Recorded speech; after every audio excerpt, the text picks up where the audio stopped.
Saviez-vous que le solstice d'hiver, ce moment où la nuit est la plus longue de l'année, est célébré depuis des millénaires par les Perses lors d'une fête appelée Shab e Yalda. En persan, Shab signifie nuit, Yalda signifie naissance. Shab e Yalda, la nuit de la naissance. Alors vous allez me demander, mais la naissance de quoi? La naissance de la lumière. Et oui, après cette nuit qui est la plus longue de l'année, les jours se rallongent. L'obscurité recule et la lumière reprend le dessus. Dans les croyances de l'Iran ancien, cette renaissance était associée à Mitra, figure spirituelle liée à la lumière mais aussi la justice.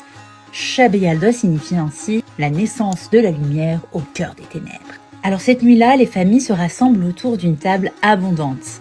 Fruits, noix, douceur et surtout des couleurs bien précises. On voit beaucoup de rouge.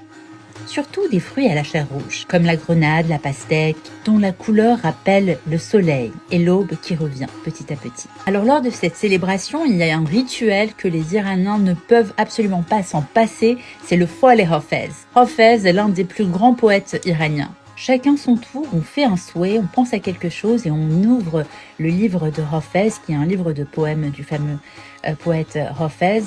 Et ensuite, la réponse, le poème sur lequel on tombe est en quelque sorte une forme de prédiction, une réponse aux interrogations du moment qu'on a. Alors c'est vraiment une réponse symbolique et chacun l'interprète à sa façon. Shab e Yalda est une fête si puissante qu'elle a traversé les cultures. Certains historiens estiment que, dans un monde déjà marqué par les célébrations du solstice et de la lumière, les premiers chrétiens d'Orient s'en sont inspirés pour célébrer à leur tour la naissance d'une lumière dans le monde, Jésus.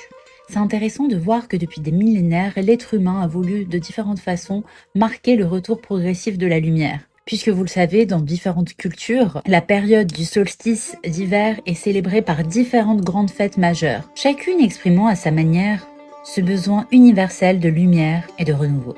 Hanouka, Noël, Shab e Yalda. Alors aujourd'hui, la plupart de ces rituels et de ces fêtes ont perdu leur dimension religieuse, on est d'accord. Et pourtant, la tradition demeure.